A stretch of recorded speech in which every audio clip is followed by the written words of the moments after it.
Good morning, everyone. Good morning, ma'am. I am Bianca B. De Los Santos, and I'm the reporter today. So my topic is all about medical ethics. So before we start, here are the learning outcomes.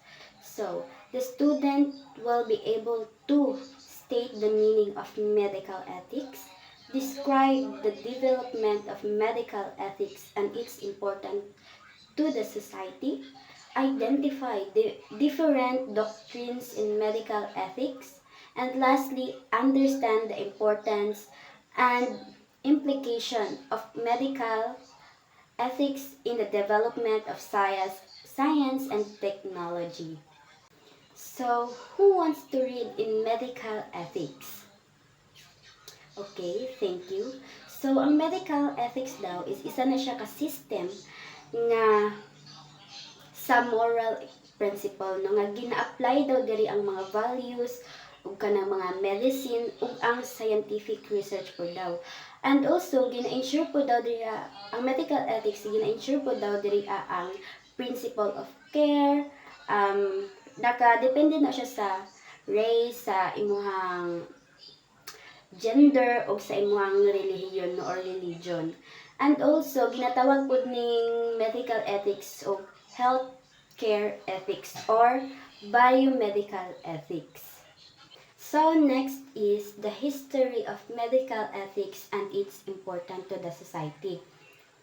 So diri na nato umibalan no kung asa gikan ang medical ethics, asa siya na kanusa siya na publish no. So kinsay gusto mo basa sa first bullet?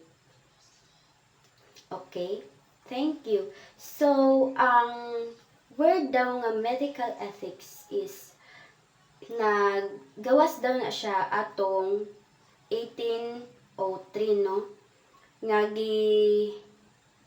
ang nagtakda na is si Thomas Percival no. Ang iyang document is ang sulod ato is ang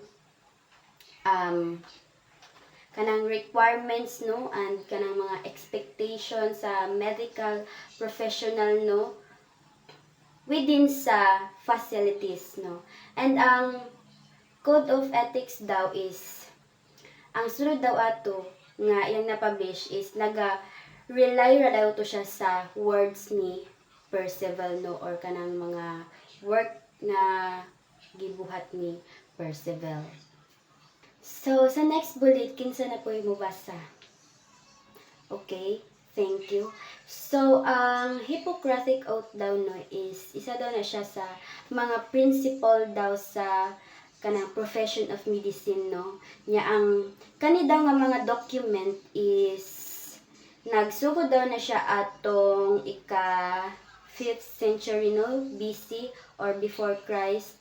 Nya ang the Declaration of Helsinki is kadtong 1964 nya ang the Nuremberg Code is katudang 1947 nya ang kana daw nga duha nga code is gina-respect daw na siya sa ethics of medicine no ethics of medicine and napo daw importante nga naambag sa medical ethics no ang nagkuana na si Roe v. Wade no kadtong 1973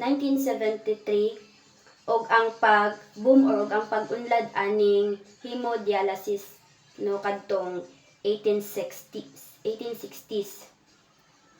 So next is ang Western medical ethics. So diri gina-trace daw sa Asian physician nga guidelines pareha atong Hippocratic Oath no nga ang early Christian teaching nya ang first nga code ani is ang Formula Committees Archaeotorum nga na-publish atong 5th century under ni Theodoric the Great. Nya ang medieval early modern period is ginaangkon daw aning mga Islamic scholar nga sila Isha Ibn Ali al-Ruhawi, Avicenna, Al-Razi. Nya ang sa Jewish thinker naman kay si Maimonides, no? Maimonides. Yang sa Catholic scholar text naman is si Thomas Aquinas. Ang tradition daw ani is continue lang daw no sa kanang medical ethics. So next is katudang 18th to 19th centuries, ang medical ethics daw no is na-emerge daw na siya as more self-conscious or kaning discourse niya sa England. Kato si Thomas Percival, isa daw na siya ka physician o isa ka manunulat or author. Niya ang iya daw na buhat is ang first modern code of medical ethics is he drew a pamphlet no nga ang code is with the code in 1794 niya mas gina-expand daw niya ang version ani nga document is katong 1803 niya kuan pud niya ang he coined the expression of medical ethics no and ang medical jurisprudence no. However, na daw guidelines si Percival nga naga-relate daw sa physician consultation no nga mas excessive niya ang kanang mga protective no para sa home physician reputation no. Nya si Jeffrey Berland is kaning gina-critic daw niya, gina-consider niya ang code ni Percival as physician consultation no or kanang ginabuhat pud niya ni nga early example of the anti-competitive no kanang guilt no like nature of kanang mga physician community.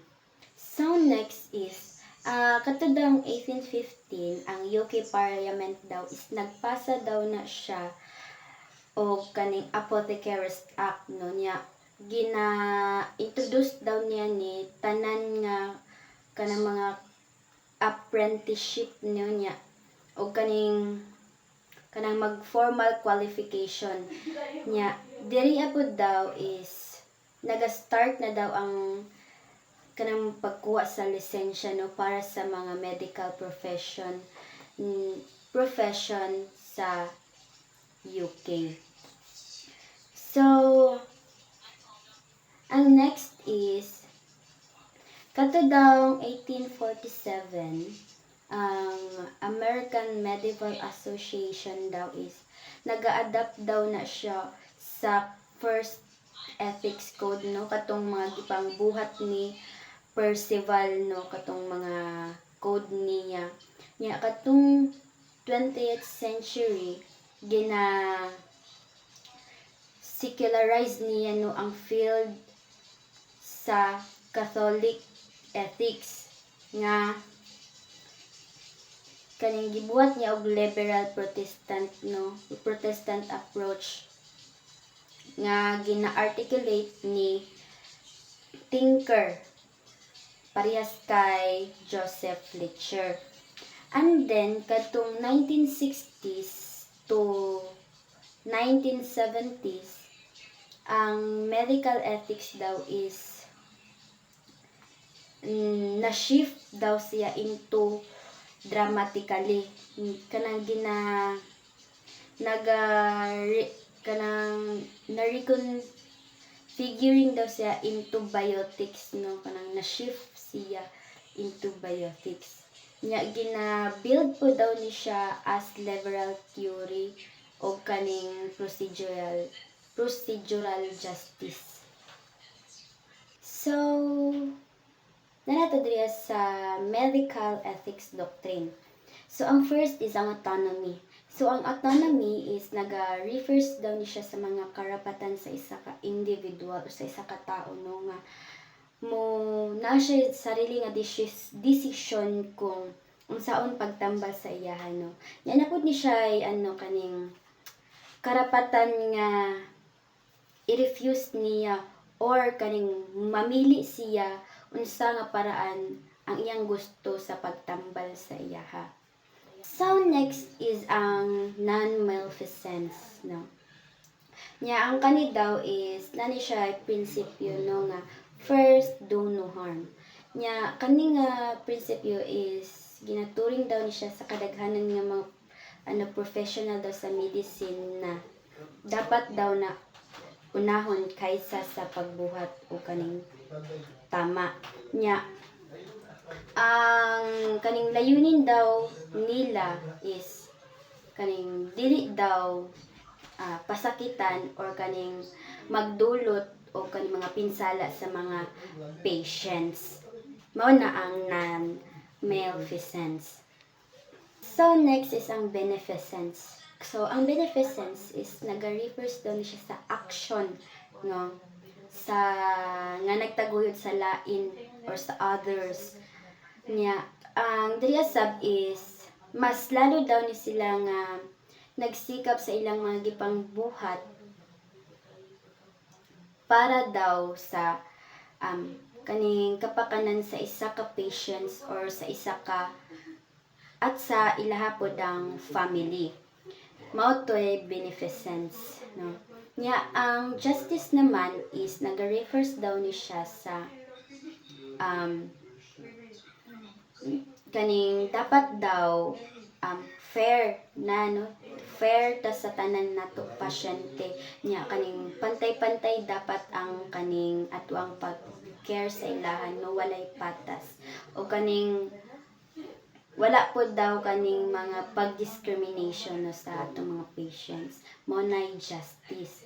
And then ang respect for person naman is sa tanan nga naisakit nga mga tao is dapat kaning